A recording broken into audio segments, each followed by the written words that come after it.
Hi friends, welcome to Chennai food.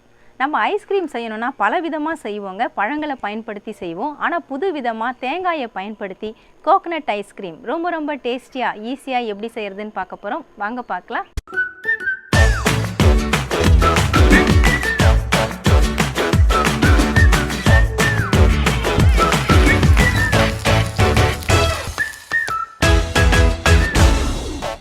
Coconut ice cream செய்கிறதுக்காக நான் stove on பண்ணிவிட்டு ஸ்டவ்வில் பேன் வச்சுருக்கேங்க.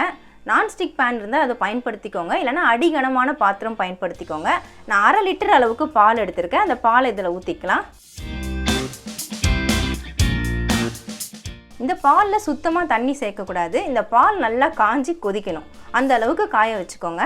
பால் காயறதுக்குள்ளே நம்ம தேங்காயை துருவி எடுத்துக்கலாங்க. நான் மீடியம் சைஸ் தேங்காயில் 1/2 முடி தேங்காயை எடுத்திருக்கேன். அதில் இருக்கக்கூடிய அந்த கருமையான பகுதிகள் எல்லாத்தையுமே சீவி எடுத்துகிட்டு பொடிசாக கட் பண்ணி எடுத்திருக்கேன். இதை நம்ம தண்ணி சேர்க்காமல் துருவி எடுத்துக்கலாம்.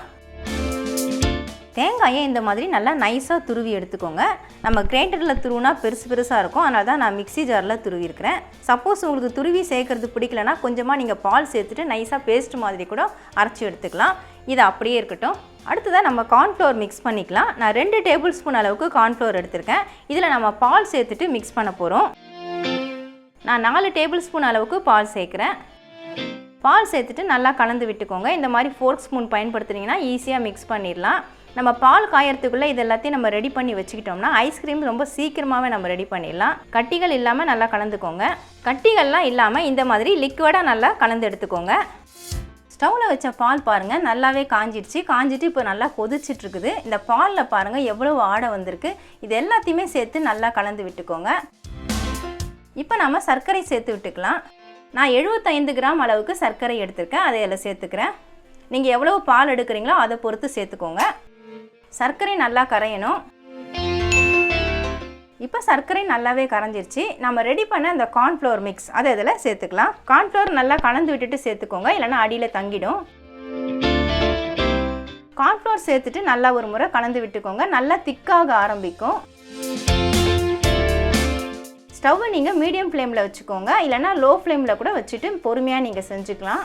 பாருங்கள் இப்போ நல்லா திக்கான ஒரு கன்சிஸ்டன்சி வருது. நல்லா மிக்ஸ் பண்ணி விட்டுக்கோங்க. பாலில் சேர்த்து விட்டு அந்த கார்ன்ஃப்ளவர் மிக்ஸ் நல்லாவே வெந்துருச்சு. இப்போ நல்லா கொதிக்க ஆரம்பிச்சுட்டு நல்லா திக்கான ஒரு கன்சிஸ்டன்சி வந்துடுது பாருங்கள். இந்த மாதிரி வந்தாலே போதும். இப்போ நீங்கள் ஸ்டவ்வை லோ பண்ணிக்கோங்க. நான் 1/4 டீஸ்பூன் அளவுக்கு வெண்ணிலா எசன்ஸ் சேர்த்துக்கிறேன். உங்களுக்கு வெண்ணிலா ஃப்ளேவர் பிடிக்கலன்னா உங்களுக்கு பிடிச்ச ஃப்ளேவர் நீங்கள் சேர்த்துக்கலாம். அப்படி இல்லைன்னா ஏலக்காய் பொடி சேர்த்துக்கலாம்.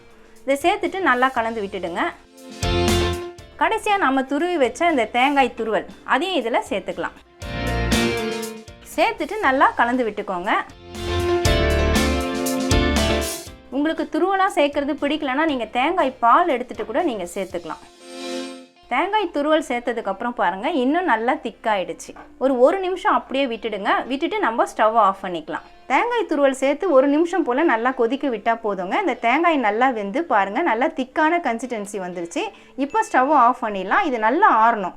ஆற விட்டுட்டு அதுக்கப்புறமா தான் நம்ம அரைக்க போகிறோம். இப்போ நல்லாவே ஆறிடுச்சு பாருங்கள். இன்னும் நல்லா திக்காயிடுச்சு. இதை நம்ம மிக்ஸி ஜாருக்கு மாற்றி விட்டுக்கலாம். மிக்ஸி ஜாருக்கு மாற்றினதுக்கப்புறமா இதை 20 செகண்ட் அரைச்சி எடுத்துக்கோங்க.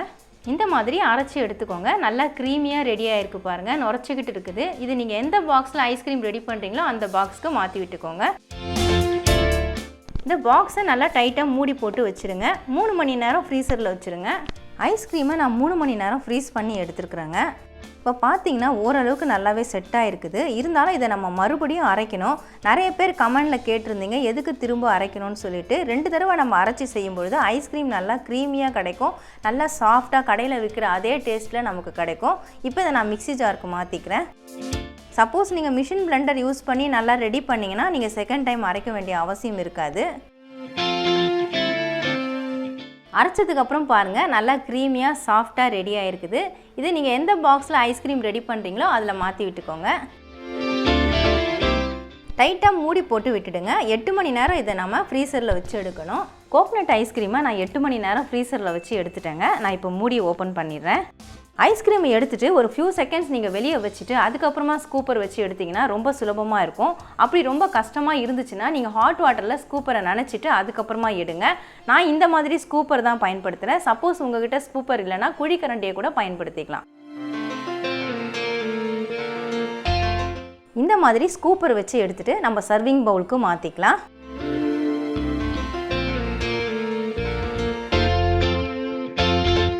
ஐஸ்கிரீமை நான் ஸ்கூப்பரில் எடுத்து சர்விங் பவுலுக்கு மாற்றிட்டேங்க. இப்போ நான் கொஞ்சமாக டியூட்டி ஃப்ரூட்டி போட்டுக்கிறேன்.